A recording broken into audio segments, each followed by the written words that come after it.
In the world of sports, evolution is all but inevitable. Whether it be new equipment, new technology, better nutrition, or better overall training, change comes in many ways over the course of time for any athlete. However, one of the most drastic changes in sporting history that shifted an entire event forward was the implementation of super shoes in the marathon.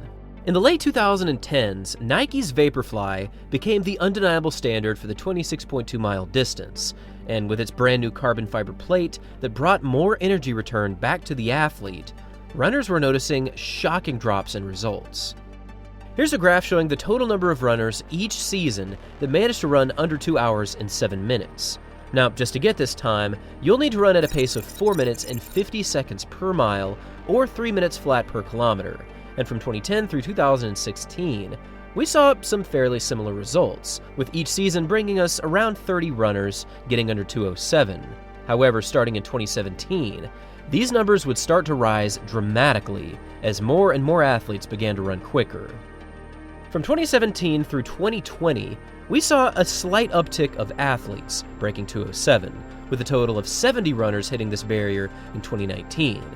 But after the COVID-19 pandemic ended, the floodgates officially opened, and in 2023 and in 2024, we saw the most sub-2:07 times in marathon history, as 106 athletes broke 2:07 in 2023 and 105 broke this mark in 2024. And for this season, even though we're still not done, we have already seen a total of 94 athletes running under 2:07 in 2025. Right now, we are in the heart of the fastest time in marathon history, as running 2:03s or even 2:02s are starting to become commonplace for a marathon victory.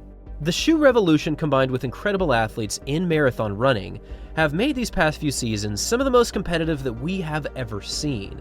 And as we move into this year's New York City Marathon, we are again set to see something incredible go down.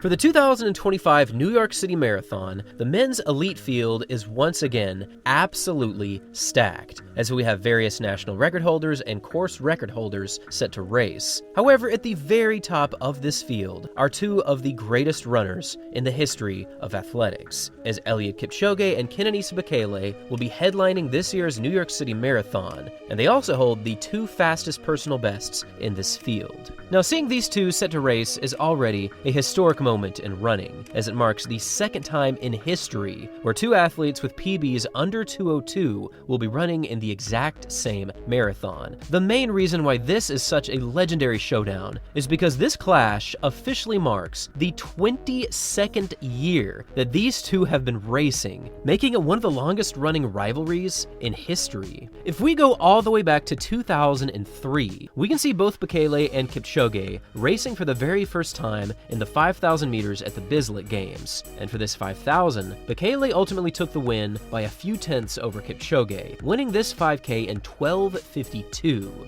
This was quite the dramatic way to open their rivalry, and this win would ultimately be switched, as Kipchoge went on to win the 2003 World Championships over both Bekele and Hicham El Guerrouj in Paris, France. Following this 2003 season, the 5,000 and 10,000 meters became more or less a playground for Kenenisa Bekele, as he broke world records in both events various times, and he went on to win multiple world and Olympic medals in these two events. However, come the 2012 season, Bekele's career started to take a significant pause, as he struggled with his initial transition away from the track to road running. But, on the contrary, this is where Kipchoge officially began his pursuit as the greatest marathon runner of all time. From 2013 onwards, Kipchoge was practically invincible in the marathon. He won almost every major marathon in existence. He went undefeated for close to 10 years. He broke the world records in 2018, and then in 2022, he went on to win the Olympics in 2016 and in 2021, and then he broke the 2-hour barrier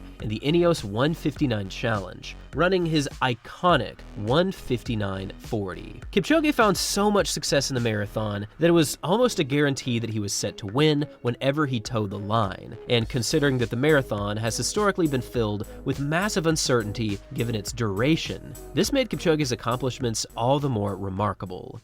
After a full decade of complete dominance, Kipchoge's first sign of true vulnerability came in 2023 when he struggled home in 6th at the Boston Marathon. This was really the first time that Kipchoge was not a completely unstoppable force on the roads, and ever since this loss, he has still managed to run quite quick, but his ability to win major marathons has dramatically diminished. Now, a very similar story also exists for Bekele. His winning races have been quite rare over the past couple of seasons. But in 2024, he set the Masters World Record by running a marathon in 2 hours, 4 minutes, and 15 seconds, making him the fastest marathoner of all time, over 40 years of age. The full racing history of these two greats is honestly a movie in itself, and for many, they believe that this just might be the last time that these two greats will ever compete.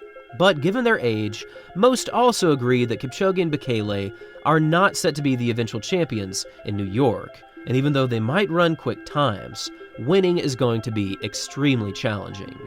For Kipchoge, this year's New York City Marathon marks the closing of the final chapter in major marathon running.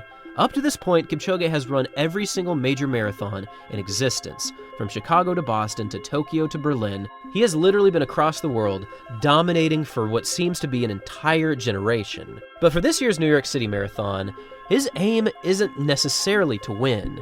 It's to inspire future running. In a recent interview with the Olympics, Kipchoge stated that New York is a place that has been on my mind for a long time. It's time for me to go there and get a 7-star award before embarking on my new journey of running for other things, running for a purpose.